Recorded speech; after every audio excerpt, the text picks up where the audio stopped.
Good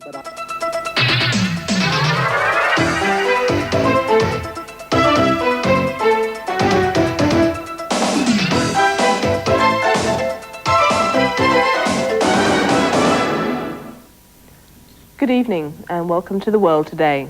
As the world continues to condemn the Communist Chinese Party's atrocities against the people, Beijing was set ablaze like Rome, dying in the days of Emperor Nero. I'm Alex Lee. And I'm Sally Bowman. Ironically, if we look into the pages of recent history, China's late chairman, Mao Zedong, expounded the virtues of compassion and empathy between the party and her people.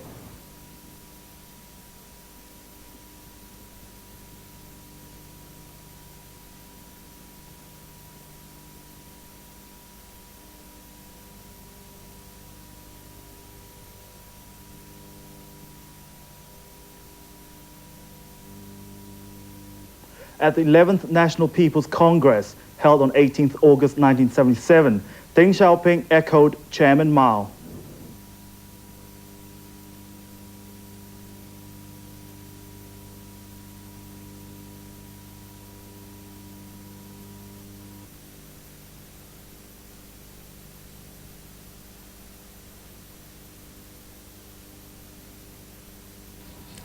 As the world mourns the dead in Beijing, China's leaders have said the massacre is only a temporary victory. The question now is, who will be the victor? For the first time since the Beijing municipality took control of the operation of martial law last week, and since the bloodbath in Beijing, the Communist Party Central Committee and the State Council has come out with a statement. The statement, issued jointly by the two bodies, said the clampdown on the counter-revolution has achieved an early victory, an initial victory. The statement admitted that people were wounded and killed in the clashes, but said the army and the paramilitary police had initially exercised great constraint, but were eventually forced to retaliate. It said that only a handful of rioters instigated the turmoil, and the military, very unwillingly, had to use violence to suppress it. If these rioters were not stopped, it would have led to more bloody scenes. The statement ended by saying that the Central Party Committee and the State Council will fight the counter-revolutionaries to the end. The three headquarters of the army, the political commissars, the Chief of Staff and the logistic headquarters have issued a statement in praise of the martial law troops. It said the army will persist in the fight against bourgeois liberalisation. In Chengdu, the provincial capital of Sichuan, reports said thousands of students took to the streets in protest at the bloodshed in Beijing, but were quelled by army troops. Meanwhile, in Beijing, unconfirmed reports said some factions in the military forces are shooting each other in sporadic fights in the heart of the city, fueling suggestions that the army is split and has started to defy the orders of the Beijing municipality and the Central Military Commission, chaired by Deng Xiaoping himself. Deng is said to be in hospital suffering from prostate cancer. Reports said the order to shoot in the bloody military invasion of Beijing came from his sickbed one day before the troops marched in. He was reported to have said, quote, "1 million people is still a small number in China."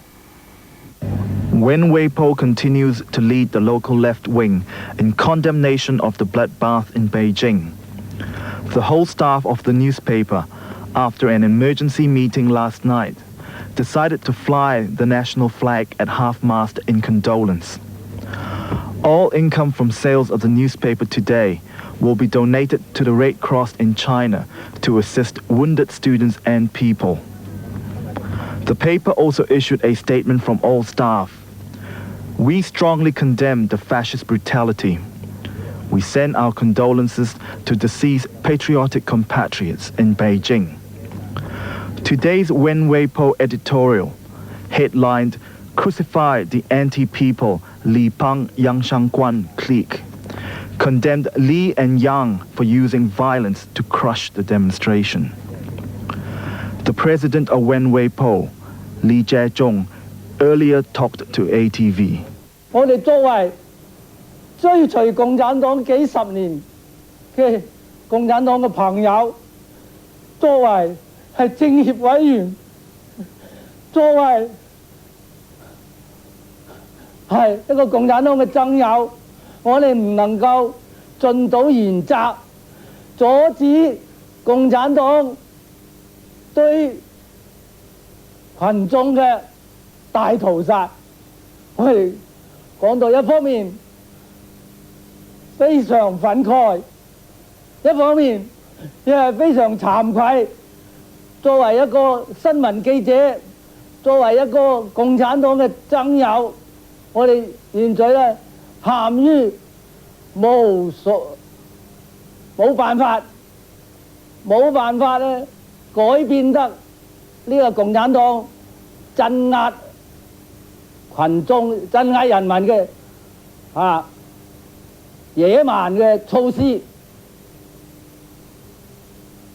呢個咧真係太傷心啦！但係咧，我相信啊，呢個民主，儘管係現在受到挫折，儘管咧係呢個中共一小撮人要嚟去屠殺學生，但係我相信民主係終歸係要勝利嘅。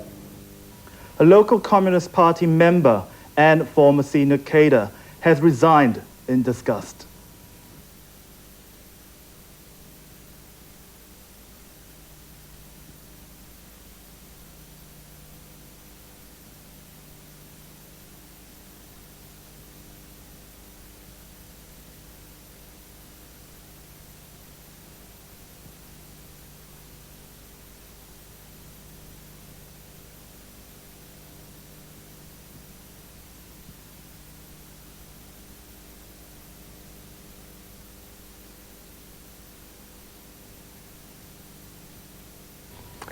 Social activist Dr. Denny Wong condemned the PLA as beasts and asked China's elderly leaders to retire, or better still, to die.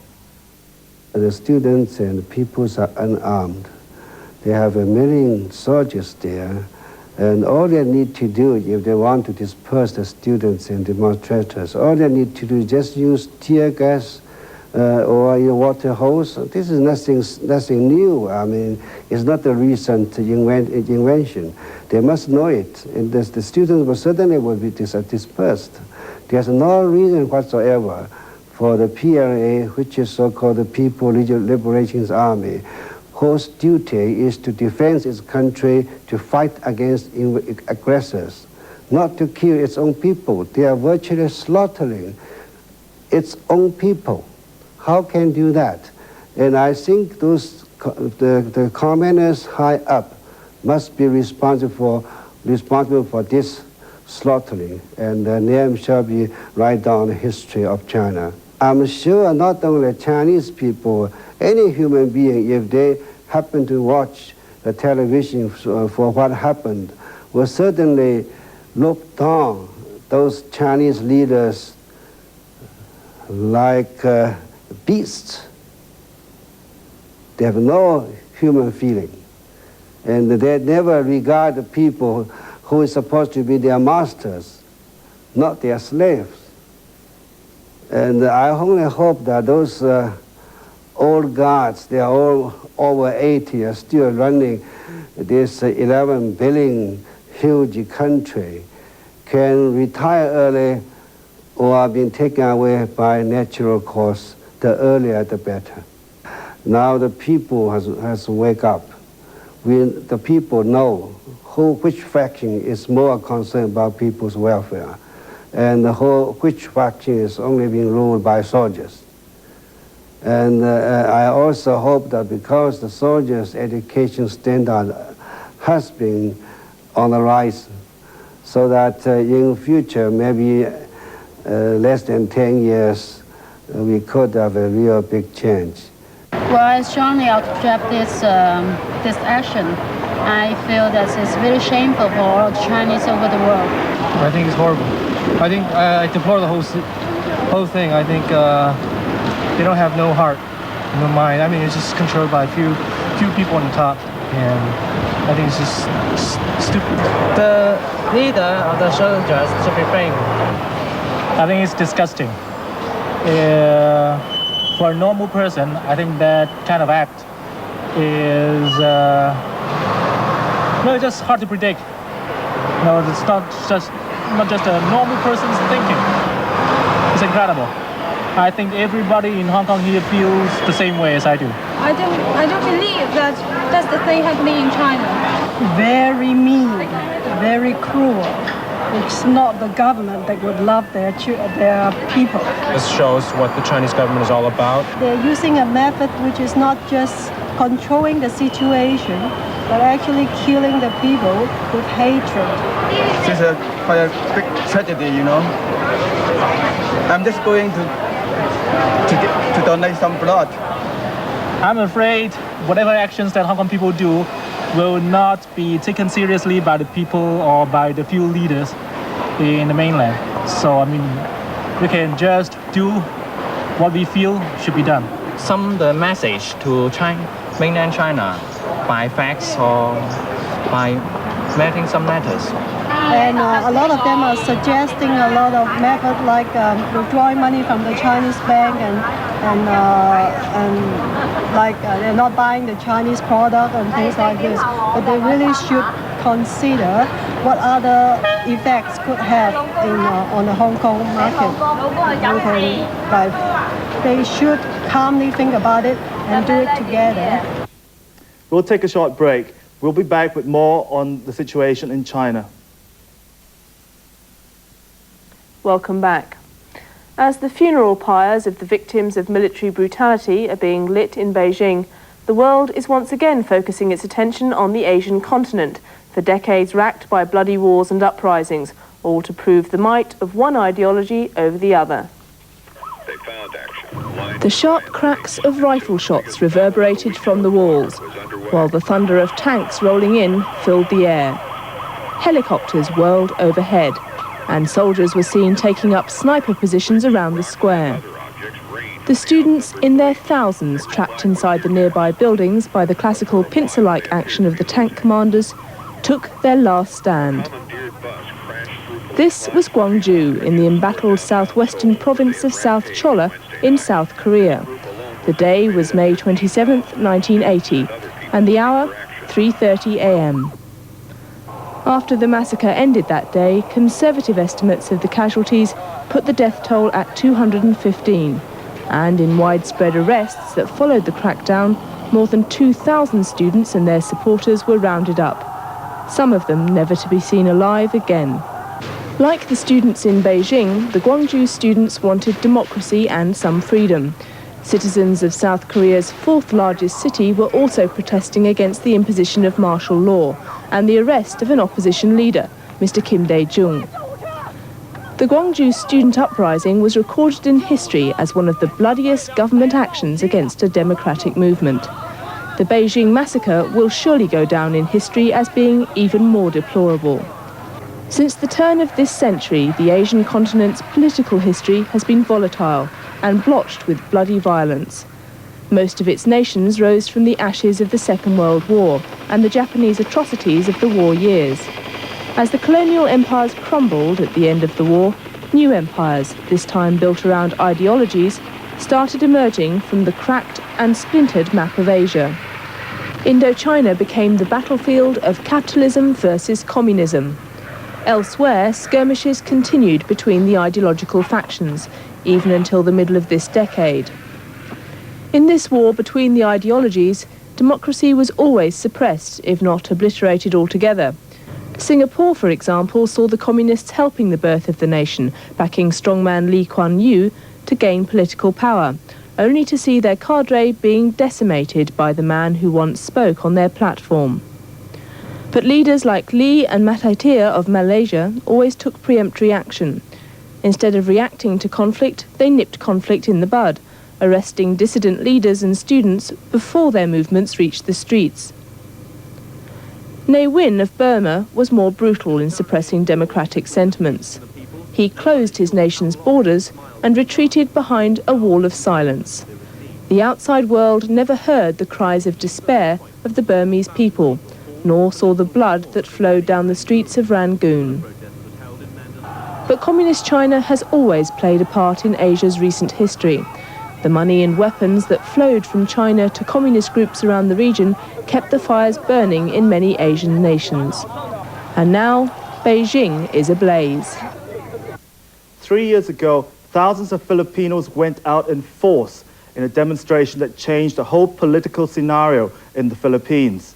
Their success led to the birth of People's Power, starting a trend in Asia which countries like South Korea and China are now trying to follow. The Philippine protest has been compared to the current situation in China, where thousands of student protesters flocked to Tiananmen Square. The Chinese have aired their discontent against the government, which is littered with corruption, a scene pre-enacted from the Philippine Revolution in 1986 at EDSA Highway. While the Philippines achieved their objectives through peaceful revolution, the China crisis resulted in a bloodbath. The factors that led to violent clashes in China were the lack of compassion from the Chinese leaders and a religious vacuum in China. The clergy was instrumental in the peaceful revolution in the Philippines and headed the human barricade that blocked the military. That very action aborted any possible violent confrontation. At the same time, former Philippine President Marcos had ordered his troops not to use firearms under any circumstances. Within the Philippines military hierarchy, Chief of Staff General Fidel Ramos joined forces with Defense Secretary Juan Ponce Enrile, which was a turning point that led to the People Power's success. If there were a similar cohesion within the Chinese Communist Party leadership, perhaps the People's Movement in Beijing would have succeeded. As dawn broke over Hong Kong today, lines were forming outside the 13 banks owned by mainland Chinese interests, including the Bank of China. People were withdrawing their money from these banks as a mark of protest. And at the stroke of 10, as the stock market opened, Hong Kong's investors reacted to the horrific news from Beijing with a run on the stock market. Monetary Affairs Secretary David Nendig has urged investors to adopt a wait-and-see attitude. The Commissioner for Securities and Futures, Robert Owen, has made a similar appeal. The volatility of the local markets has made predictions difficult, but market regulators appear to rule out the chance of closing the stock and futures markets. The stock exchange last halted trading for 4 days during the 1987 October crash, following the build-up of a huge settlement backlog and complaints about broker defaults. Stock analysts said the political turmoil would result in a reduction of direct and indirect foreign investment in China and Hong Kong.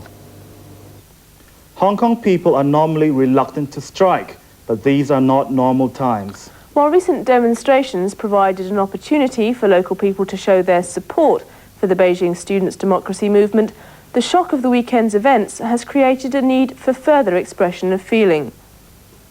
Calls have been made for a territory-wide strike to take place on Wednesday, and widespread support has been pledged from all sectors of the community.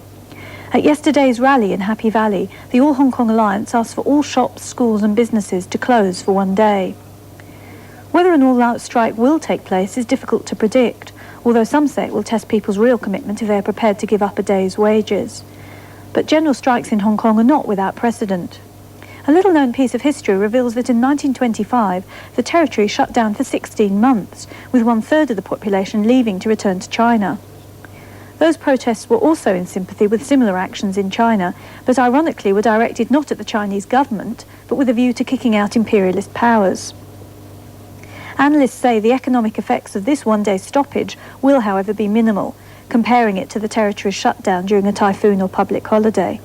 It is undoubtedly a political gesture rather than an economic one, but it is difficult to assess what impact it may make on China's leaders.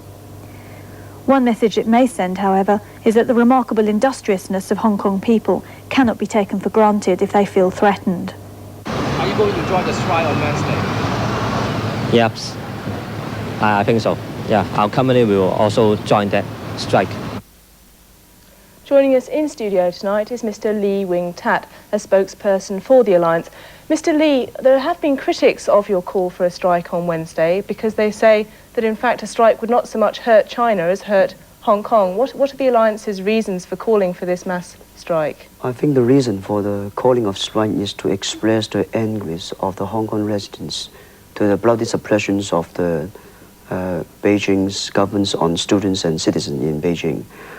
And we have considered very seriously that this general strike is only one day, and we have concentrated on only the fields and professions that will not hurt the Hong Kong economy, so that I think you will make no damage to the Hong Kong economy. Well, what other actions is the Alliance organising over the next few days? I've heard talk of some more sit-ins and marches this week. I think the first thing is for the few days we work is to make good preparation of the strike. And also we have a groups of people try by all means to feed information and facts information to mainland China, so that next the Chinese in other cities and also in villages know what's happening in Beijing. This means they know the army has suppressed the student and blood is come out. Well, we've had news today of many citizens withdrawing funds from Chinese banks. In fact, there's been a bank run. What's your comment on that from the Alliance? I think the Alliance do not support this action. Actually, we object this because I think the principle of the action that we organize is want to express our anger to Beijing governments, and we don't want to hurt the Hong Kong economy. And I think all the Hong Kong people should know that the bands are intervenated. If one band is running, then it will hurt other bands, and the whole financial sectors and system will collapse. Okay, well, finally, what's your assessment of the latest situation in Beijing? I think because of large numbers of death caused and hurt caused, I think the anguish of the Beijing students and also the citizens is rising up. I think they will go to the streets day by day and oppose the actions of the army. And because of this, I think you cause factions and also conflicts inside the Communist parties and also inside the army. We hope that because of this kind of conflicts, the Nippon authority will stepping down because of this internal conflict cause. Well, thank you very much for joining us tonight. Alex? Thank you, Sally. Action, not words, must be taken to reprimand China for her brutalities against her own people. That has become a unified call from many US political leaders.